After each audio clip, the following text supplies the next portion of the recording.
स्मृति मंधाना का तूफान, हलक में फंस गई थी दिल्ली की जान। 194 के जवाब में स्मृति मंधाना ने मचाया तहलका।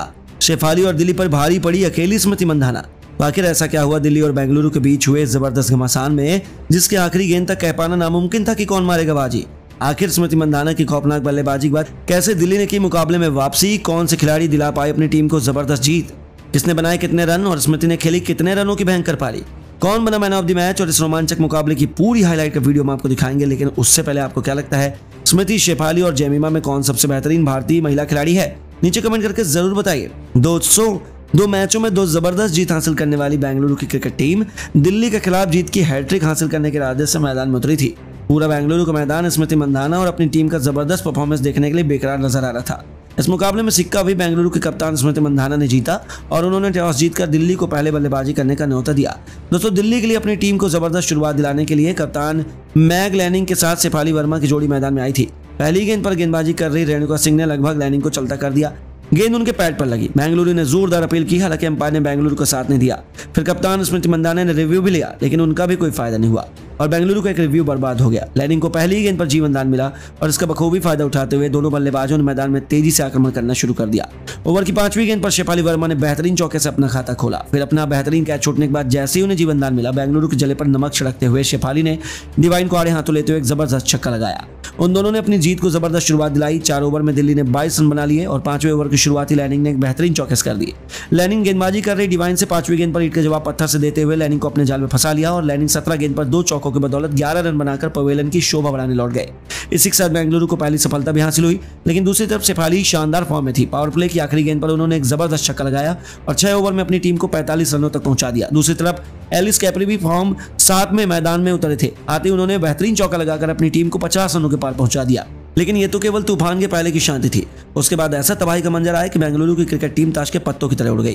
कैप्सी ने तो आते ही चौके छक्कों की झड़ी लगानी शुरू कर दी। दूसरी तरफ शेफाली के भी सिर पर खून सवार था। उनकी तूफानी बल्लेबाजी का नतीजा हुआ कि 11 ओवर में उनका स्कोर 95 रनों तक पहुंच चुका था। दोनों खिलाड़ियों के बीच बेहतरीन 50 रनों से अधिक की साझेदारी हो चुकी थी। दोनों अपने अपने अर्धशतक के बेहद करीब थे।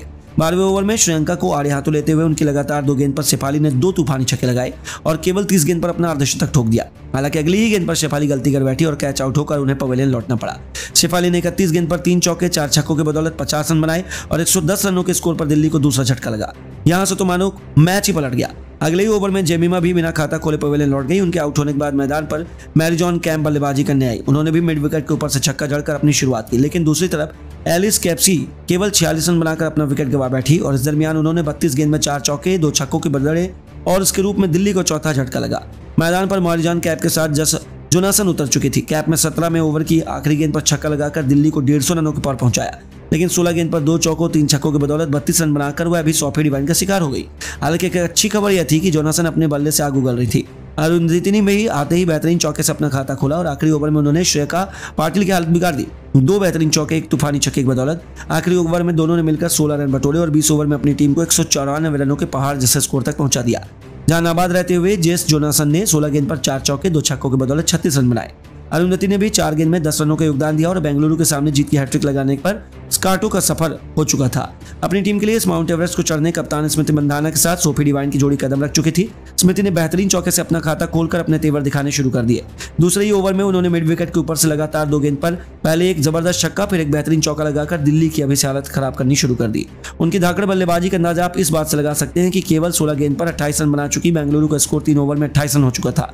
दूसरी तरफ डिवाइन तो अभी तक अपना खाता भी नहीं खोल पाई थी। अभी से स्मृति मंधाना के आगे दिल्ली बेबस नजर आ रही थी।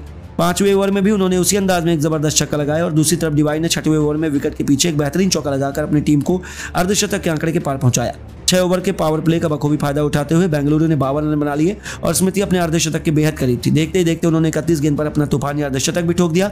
इस दरमियान उन्होंने 7 चौके 2 बेहतरीन छक्के भी लगाए और अभी से बेंगलुरु की जीत नजर आने लगी। दूसरी तरफ सोफी डिवाइन ने 8वें ओवर में 2 गेंद पर 2 तूफानी छक्के लगाकर दिल्ली के पसीने छुड़ा दिए। इन दोनों के बीच 77 रनों की बेहतरीन साझेदारी भी हो चुकी थी। हालांकि अभी अरुंधति रेड्डी ने सोफी डिवाइन को पता कर बेंगलुरु को पहला झटका दिया, जहां पर डिवाइन 17 गेंद पर 23 रन बनाकर पवेलियन लौटी। नंबर 3 के पायदान पर बैटिंग करने मेघना उतर गई। उन्होंने भी बेहतरीन छक्के से अपनी पारी की शुरुआत की। बाद में ओवर के अंदाना ने बेहतरीन चौका लगाकर अपनी टीम को 100 रनों के पार पहुंचा दिया। स्मृति मंधाना रुकने के मूड में नहीं थी, लेकिन तभी बेहतरीन छक्का लगाने के बाद स्मृति मंधाना आक्रामक बल्लेबाजी के चक्कर में क्लीन बोल्ड हो गई। उनका शिकार मैरिजाना टोपी ने किया। वहीं निराश मन से स्मृति मंधाना 43 गेंद पर 10 चौके 3 छक्कों की बदौलत 74 रन बनाकर पवेलियन लौट गई। 12वें ओवर में बेंगलुरु ने 112 रन बनाए। अभी भी उन्हें जीत के लिए 48 गेंद में 83 रन चाहिए थे। बेंगलुरु के बल्लेबाजों ने अच्छी लड़ाई लड़ी। मुकाबला आखिरी ओवर में यहां तक कि आखिरी गेंद तक जा पहुंचा और जहां तक मौजूदा हालत है उसे देखते हुए तो ऐसा ही लग रहा था कि बेंगलुरु इस मुकाबले में बाजी मार जाएगा, लेकिन स्मृति के विकेट ने पूरे मैच का रुख पलट कर रख दिया। लेकिन दोस्तों, आपको क्या लगता है, बेंगलुरु, मुंबई और दिल्ली में कौन आईपीएल चैंपियन बनेगा? हमें नीचे कमेंट करके जरूर बताइए और ऐसी शानदार खबरों के लिए चैनल को सब्सक्राइब करना ना भूलें। धन्यवाद।